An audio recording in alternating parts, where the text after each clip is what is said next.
She was charming, sweet, and she was just a wonderful actress. You try to punish me or thank me, Pops?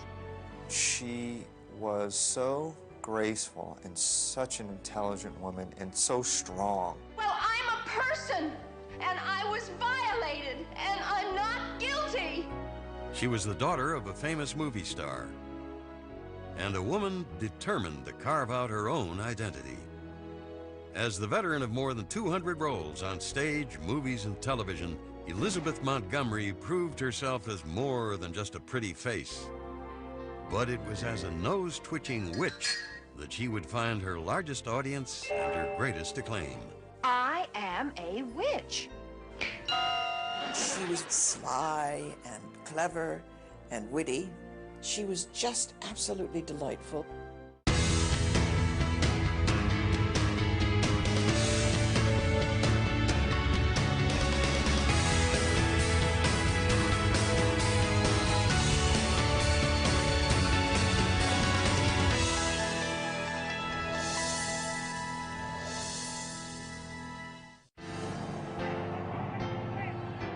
It was the height of the Great Depression, but in Hollywood, California, it was the golden age of cinema, where movie stars and studio moguls lived like royalty. It was here, on April 15th, 1933, that popular leading man Robert Montgomery and his wife Elizabeth proudly announced the birth of a daughter whom they named Elizabeth Victoria. Elizabeth's father, Robert Montgomery, had been a great star in the glory days of Louis B. Mayer, and he was a very handsome man, a wonderful actor, both as a sophisticated comedian and also in great dramatic roles. Though the MGM contract player worked 6 days a week, on Sundays he relished his role as father. Elizabeth's mother was a stage actress who had given up her career when she married, and although the family's every need was tended to by a staff of household help, Mrs. Montgomery devoted herself to Elizabeth and to her younger brother, Robert Jr. And the family's elegant Bel Air home was an ideal site for the extravagant birthday parties little Elizabeth enjoyed each year. Formal events often presided over by her father himself. He was a very classic, traditional man who had very strong values, and he was very politically minded, and he was the kind of guy who'd call even his friends by their last name, Mr. So-and-so. This kind of world that she lived in did not contribute to normal childhood. She was expected to be dressed properly and to have good manners and behave in a certain way, and I think she took that as an act because it didn't reflect a lot of her own deep feelings. So, in a sense, she was always an actress. In 1939, Elizabeth was enrolled at the prestigious Westlake School for Girls in Los Angeles. It was there that the headstrong 6-year-old first appeared on stage, playing the wolf in a French-language production of Little Red Riding Hood to a delighted audience. That same year, Elizabeth's parents left for London, where her father was to make a film. Elizabeth and her brother were left in the care of their grandmother, Rebecca, who brought a sense of adventure to her granddaughter's conservative upbringing. Her grandmother was the one who introduced her to horse racing. When she was a little girl, her grandmother came into her room and said, "No, you're not going to school, you're going to the track with me. You'll learn much more about math at the track than you'll ever learn in that class." She loved her. But Elizabeth's carefree childhood would soon come to an end.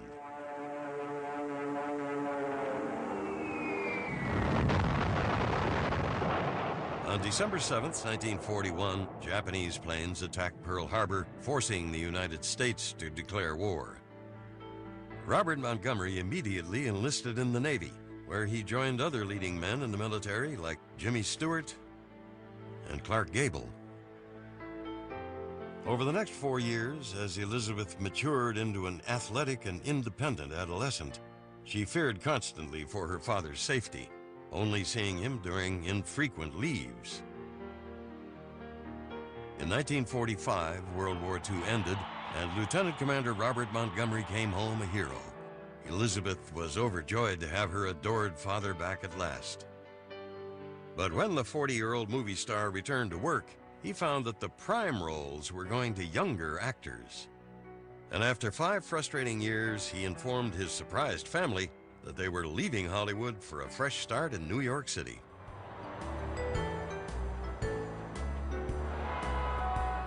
For 17-year-old Elizabeth, the move to Manhattan was thrilling.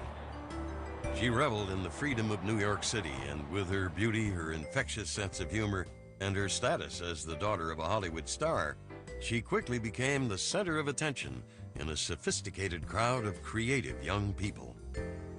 She was so graceful and such an intelligent woman and so strong, and was usually the life of the party, the life of the table.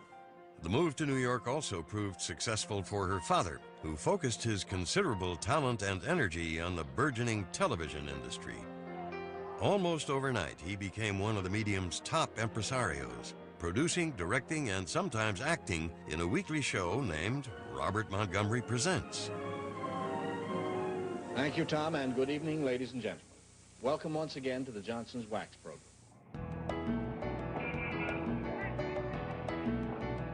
But just as Elizabeth had begun to settle into what seemed an idyllic life, her father shocked everyone when he fell in love with oil heiress Buffy Harkness. In 1950, Elizabeth's parents were divorced, and just days later, Robert remarried.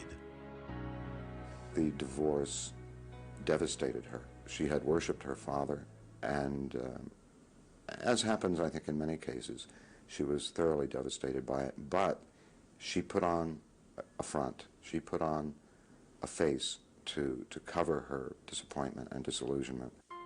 Thrown off balance by her father's behavior, the teenager was ill-prepared for the media's scrutiny of her family's travails. Angry and humiliated, Elizabeth grew wary of the press. The young woman gradually came to terms with her father's failings, and despite her fears of life in the public eye, she announced her intention to become an actress. But Robert Montgomery was less than encouraging. My mom wanted to follow, not really follow in her father's footsteps, but she knew that that's what she wanted to do. She wanted to entertain. I remember her saying that her father warned her about this business being very difficult on your self-esteem. You're selling yourself, and it's very difficult on people's egos and self-esteem to be rejected, and it's a difficult business. Immediately after her high school graduation, Elizabeth enrolled at the prestigious American Academy of Dramatic Arts, whose recent graduates included such rising stars as Grace Kelly and Anne Bancroft. The aspiring actress worked diligently to learn her craft, and in 1951, she auditioned and won a role as a guest star on her father's show. I find a cigarette indispensable for quieting one's nerves, or when one's nerves aren't quiet. Don't you, Emily? Cornelia. Cork-tipped. So I've seen it. Matt, please.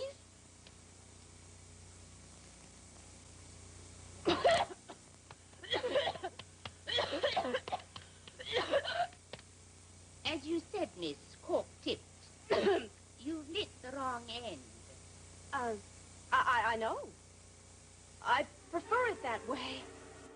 Elizabeth was the star of a particular episode, and I was the stage manager, and we became friends. You knew from the beginning that she was going to make it, even though she had all the privileges of having a father with a show who could put her on and introduce her to people. She had a real talent, always, and she had a real drive to succeed. Ladies and gentlemen, this is Miss Elizabeth Montgomery and Miss Sally Kemp. I want to tell them both, and I'm sure that you will join with me, how very, very much we enjoyed their performances. We're proud of both of them. Well, thank you very much. Robert Montgomery was so impressed with his daughter's performance that she was soon a part of the regular ensemble cast. She and her father were so close. They adored each other. I think he loved having her as an actress and having her be so good. I mean, she was a thoroughbred, Elizabeth. But for 19-year-old Elizabeth, success was bittersweet. She had proved she could act, but would she ever be known as anything more than her father's daughter? Over the next 3 years, Elizabeth Montgomery worked hard to establish herself as an actress, appearing on Broadway in such plays as Late Love and honing her skills in television programs like Kraft Theater and Studio One, where she played an ambitious young fashion editor in an episode entitled The Drop of a Hat. Incidentally, I registered at Traphagen 2 nights a week. Well, at that rate, you just might bag a diploma before rigor mortis sets in. Don't you believe in formal training? I believe in putting talent to work, not sending it back to school. Yes, of course. New York critics took notice, and in 1954, Elizabeth was honored to receive the Theater World Award as one of the most promising personalities of the year, along with such emerging stars as James Dean and Eva Marie Saint. But the young actress was still struggling to develop her own identity. A lot of the times when she would be out, people would meet her or meet her with her father. She was Robert Montgomery's daughter. And boy, did she want to get past that. My mom was somebody who felt very strongly about who she was. But at 21 years of age, Elizabeth was preoccupied with more than just her professional life.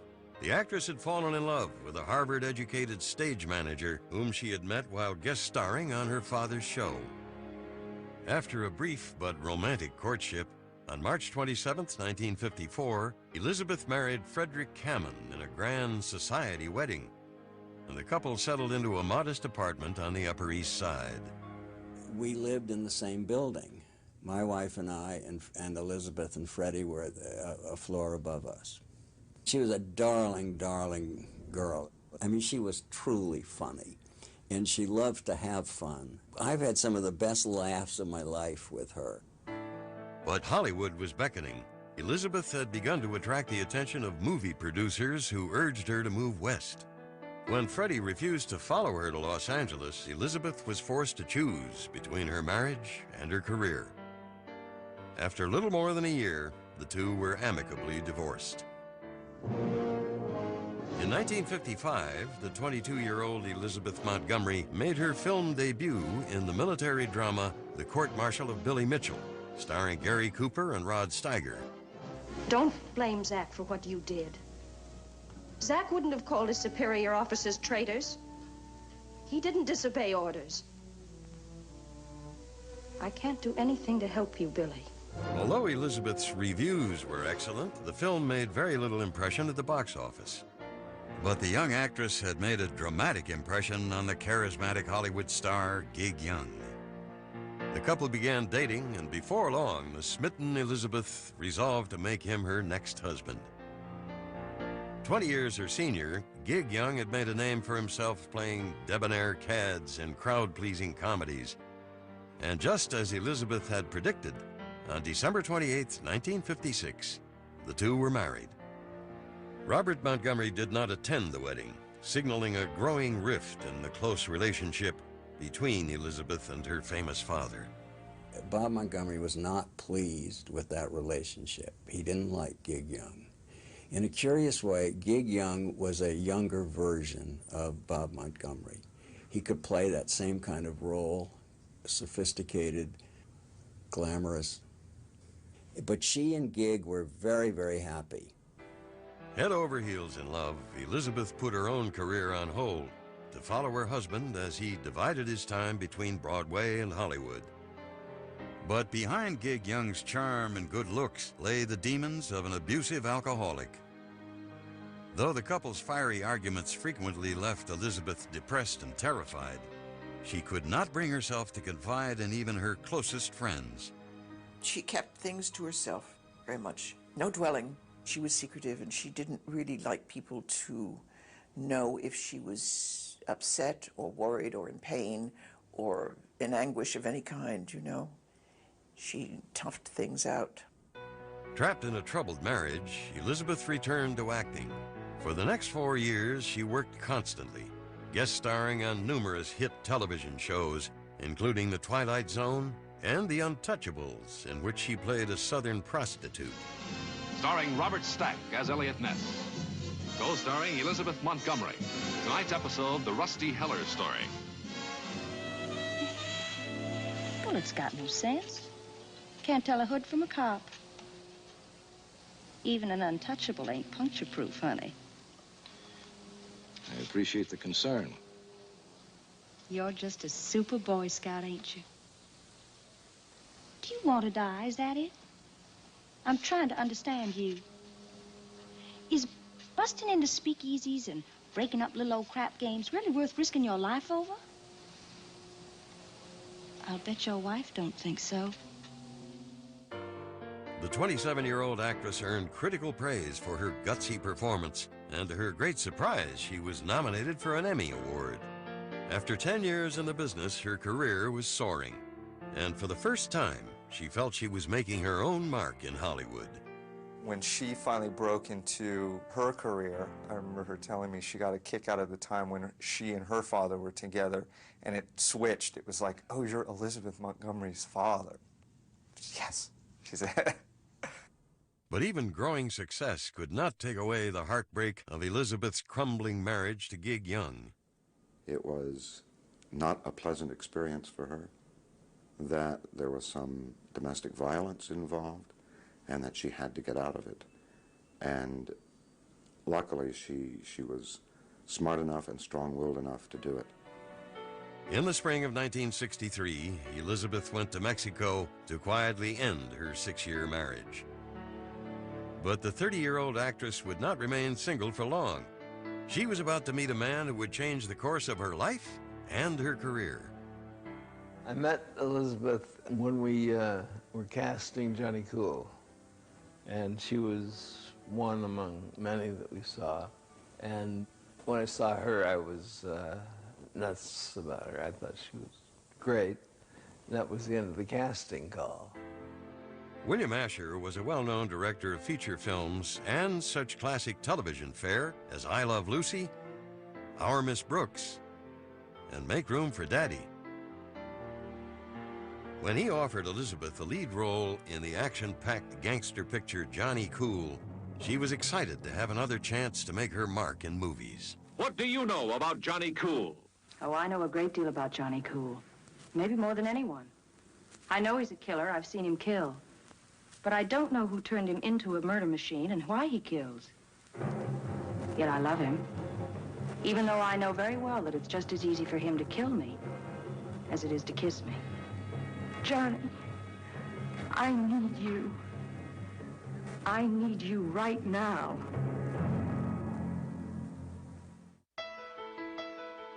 But there was more happening on the set than just filming.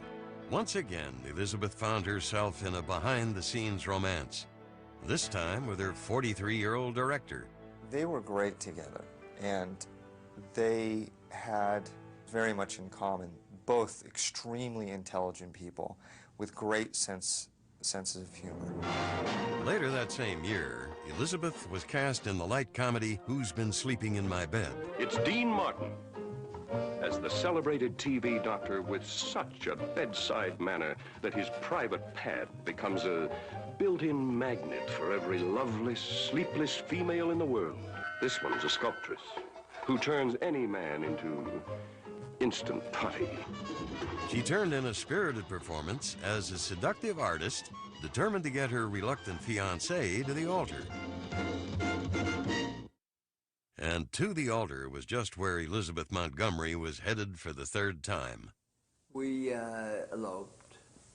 We just took off, got married in El Paso. I mean, I was crazy about her. I mean, it was just, I was in love with her. Happy in their new life, Elizabeth and William hoped they could find a project they could work on together. In the summer of 1963, Asher came across a script for a TV series called The Witch of Westport, based on the intriguing premise of an unusual mixed marriage. As Asher began developing the idea, Elizabeth helped him to fashion the lead character. The exhilaration of conceiving the series together was heightened when Elizabeth learned that she was pregnant.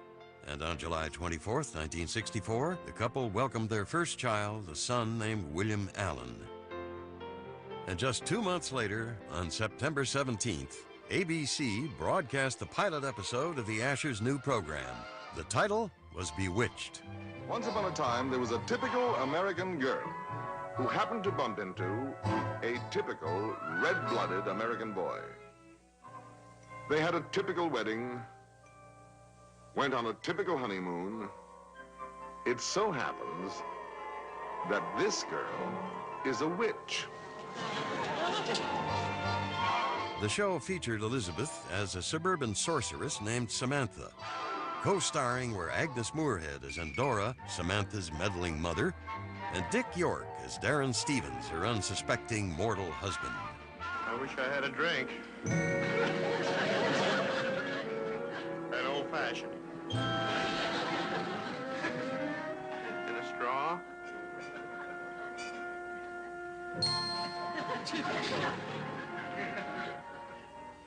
You're a witch. That's what I've been trying to tell you. The program was an instant success.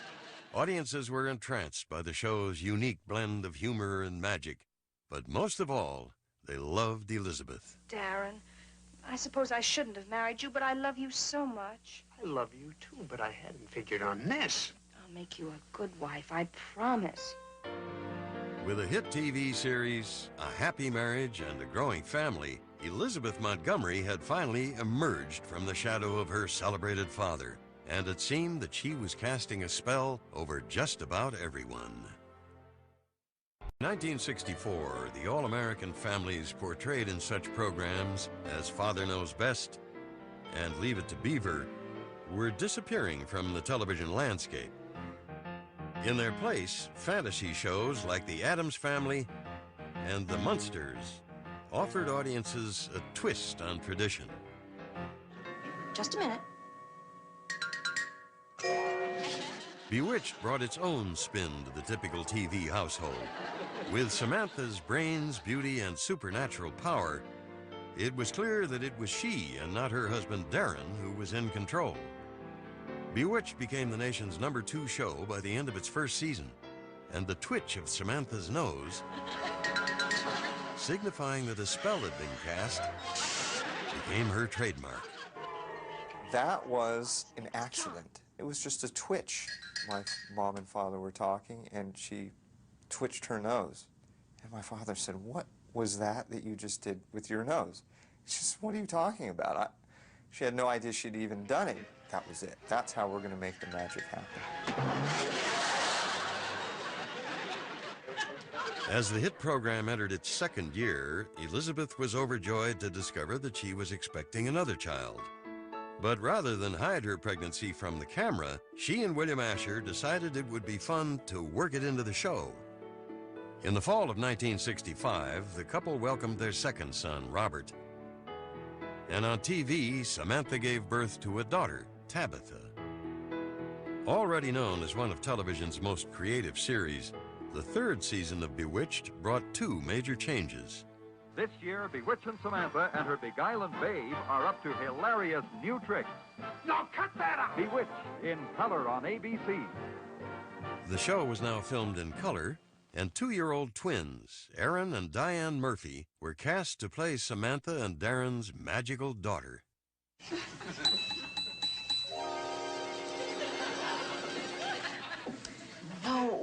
No, sweetheart. Mommy doesn't want you to do that, remember? Elizabeth was very much like a mother to me. We spent so much time together on the set as well as off the set, where I would go to her house and play with her kids on the weekend, and we'd go trick-or-treating together and go see movies together. It was honestly like having another parent. It was a great relationship. The ensemble cast of Bewitched also included veteran actors David White, Paul Lynde, and Sandra Gould as Samantha's high-strung neighbor, Gladys Kravitz. Mrs. Stevens, I just wondered, what happened to your car? Now, I have a question for you, too. What happened to your shoes? 1 cup of sugar coming up. The minute you think you're funny as a comedian, you're not funny. You know, if you say, look at me, I'm being funny, forget it. She never thought she was funny. And everything came out of honesty. And every great comedian that you'll ever watch, it comes out of honesty. I think Liz was an amazing comedian. She was one of those people who was an absolutely incredibly beautiful woman, but she wasn't afraid to look silly.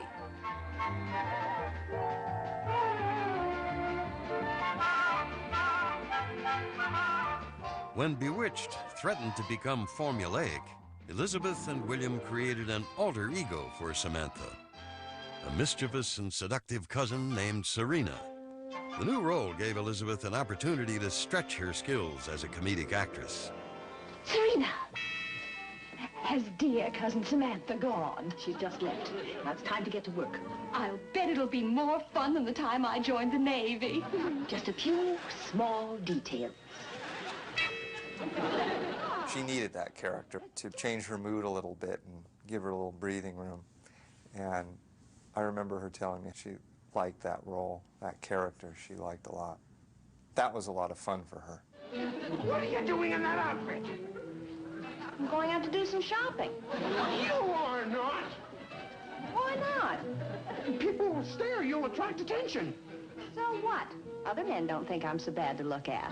I'm sick of simmering like a watched pot. I want to get out and boil. Serena was a little loose. And she was so good at that role that a lot of fans thought it was a different actress. Samantha, darling, it was all your mother's idea.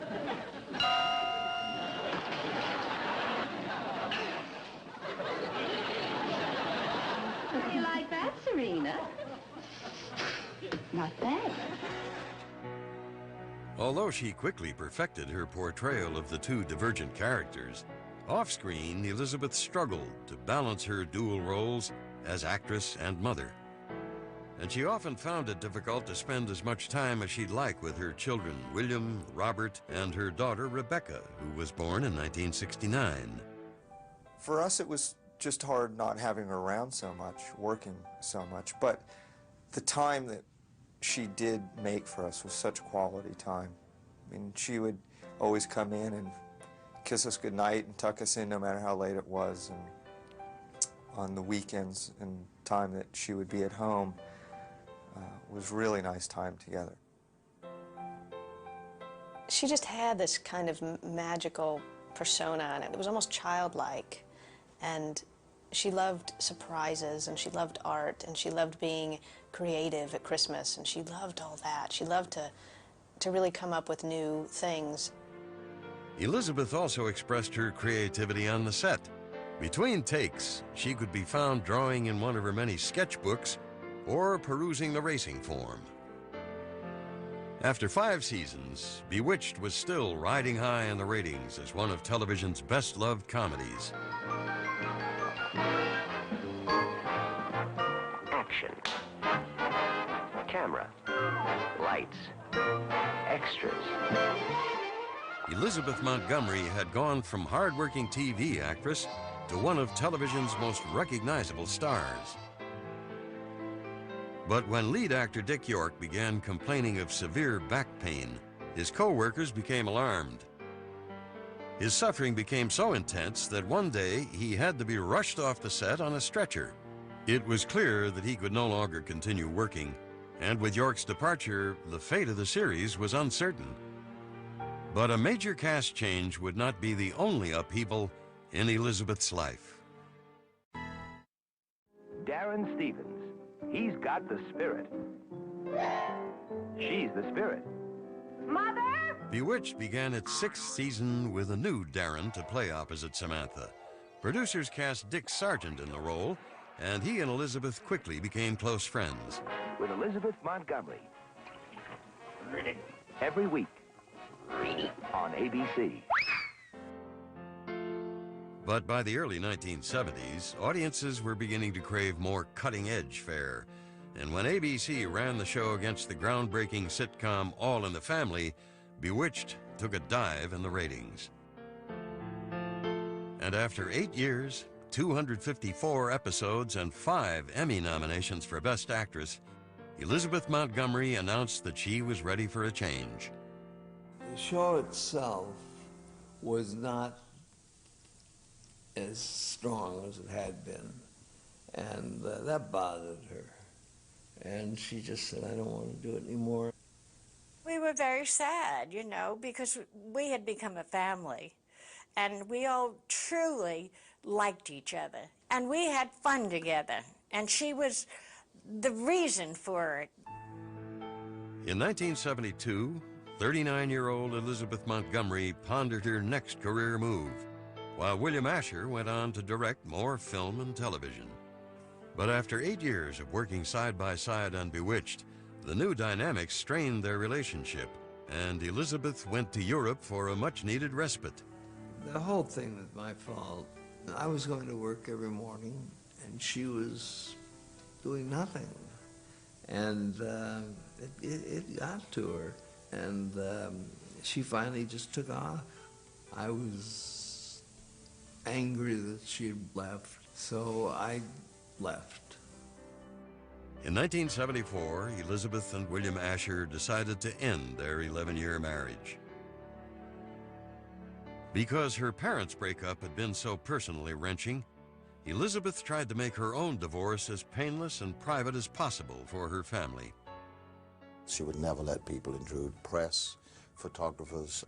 They all wanted some glimpse of her personal life, and as she said, it's called personal for a reason. No. Ready to return to work and eager to put Samantha behind her, Elizabeth accepted a role in a gripping television drama. Entitled A Case of Rape, the story concerned a woman who was viciously attacked twice by the same man. It was difficult for a lot of fans to watch Samantha get raped. You know, to see Samantha get beat. But it was important for Elizabeth to distance herself from Samantha. The film broke new ground by depicting the ordeal of a middle-class housewife who tries to bring a rapist to justice. All right, let's see your bruises. The 2-hour drama became one of the highest-rated TV movies of all time. That's a nice one. Elizabeth's riveting performance garnered her a 7th Emmy nomination, and the satisfaction of knowing that she had increased public awareness of an important issue. Okay, you can put your clothes back on now. That same year, Elizabeth returned to lighter fare in Mrs. Sundance, a TV western about the widow of the Sundance Kid, co-starring Robert Foxworth. She walked in the room, and I was dazzled immediately. She absolutely stole my heart from the moment I looked at her. During filming, romance blossomed between Elizabeth and the 32-year-old actor. I have ridden up trail from you and down trail all day long. Nothing helps. Wash. No. No wash, no dinner. First of all, I thought she was one of the funniest people I had ever met, and completely gracious and giving and kind. Everything. And easygoing and unaffected and unpretentious. That'll do nicely, Mr. Maddox. And as we hung out together and played together and had dinner together, I was more and more seduced and bewitched, if you will, by this wonderful woman. After 3 divorces, Elizabeth was not eager to get married again, but she and Robert built a life together in her Beverly Hills home. They became dear friends and lovers, and, you know, it was hard to separate them after that. These two people who were very strong, very heady, and they argued, and they had a wonderful time getting together again and making love and being happy and giggling. Now content in her personal life, Elizabeth took on a role that would forever challenge her past image as a good-natured witch. In 1975, she portrayed the infamous axe murderess in The Legend of Lizzie Borden, turning in another powerful performance. I never could abide small, dark places, even as a child. Emma knows that. She wanted me to have the big bedroom. Didn't you, Em? Oh, we know all about you and your way, Princess Lizzie. We know how you twist arms and throw tantrums just to get your way.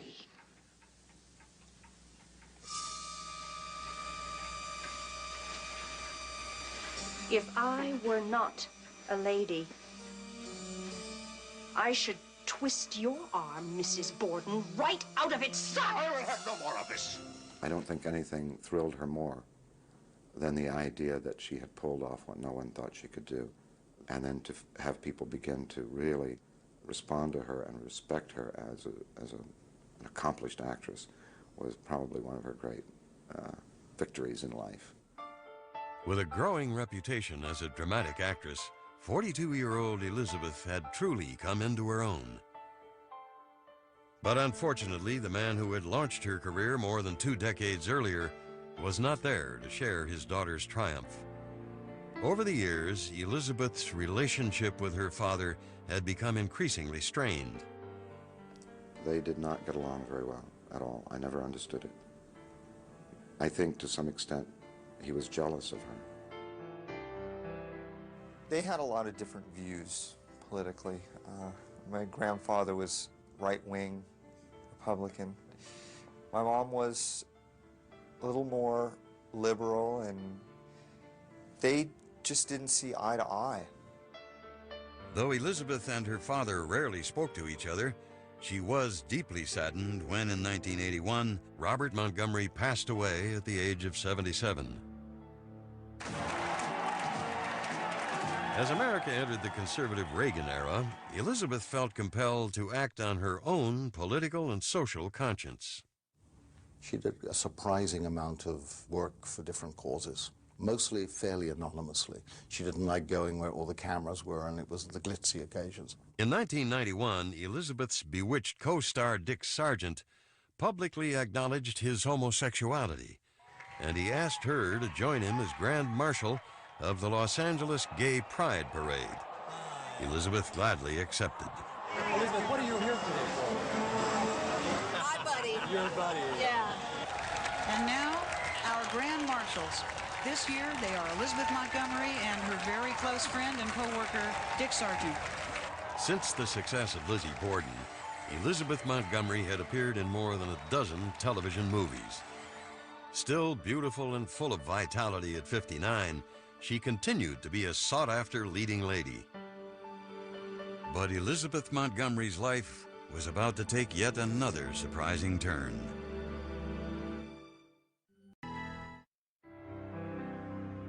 In 1993, Robert Foxworth and Elizabeth Montgomery celebrated their 19th anniversary together, but not as husband and wife. I had asked her to marry me about 7 times, and she always said no. But one day we were sitting at the kitchen table talking, and I said, you know, this situation would be so much easier if we were married. And she looked at me and she said, is that a proposal? And I said, okay. And she said, yes. On January 28, 1993, the couple was secretly married at the home of Barry Crost. It's typical of Lizzie. It was about her and Bob at that moment. It needn't be a publicity stunt. About 15 minutes after the ceremony, they called and said, we're married. She said, I'm married. It was, again, so childish and sweet. Publicity shy since her teens, Elizabeth gradually began to let down her guard with the press, consenting to several interviews and even launching a business with her oldest son, Billy. Elizabeth Montgomery's secret sauce. My mom was a great cook, and she made 2 sauces that were delicious. See, I'm like licking my lips now just thinking about it. And I thought, gosh, Mom, we should market these sauces. It would be so much fun to do it together. People loved it. It was a fun thing we did together. In 1994, Elizabeth portrayed real-life Miami crime reporter Edna Buchanan in the TV movie The Corpse Had a Familiar Face. The 2-hour teledrama was so popular that in 1995, CBS brought Montgomery back for a second Edna Buchanan movie, deadline for murder. I'm going to kill Johnny Scarfa. What do I know about him? Well, I know he carries a gun. So I would be a fool to take the time to kill 2 people before I shot him. I'd whack him first. Well, in the reenactment photo, he does get whacked first. But the fact that Scarfa had the time to get off 3 shots clearly supports my theory that Orlando was the intended victim. Is that logical, or am I crazy? No, that's logical, and you're crazy. Oh, well. Yeah, nice crazy. But while shooting on location in San Diego, Elizabeth became mysteriously ill, suffering from what seemed like a hard-to-shake flu. True to her fashion, she continued to work through the discomfort and obvious symptoms of a serious illness. When she finished filming, Elizabeth checked into Cedars-Sinai Medical Center, and doctors delivered the devastating news. She was diagnosed with inoperable cancer, and after several grueling weeks in the hospital, she decided to go home. It was just a very scary time for everyone, but she was always kind of had this great sense of humor. She knew how serious it was, but she tried to be positive about the entire situation. We were all there together. And so, at least she went in a place where she felt loved and was at home, where she felt most comfortable. On May 18th, 1995, Elizabeth Montgomery died of cancer. She was 62 years old. Though born into a world of wealth and privilege, she struggled to surpass her father's fame.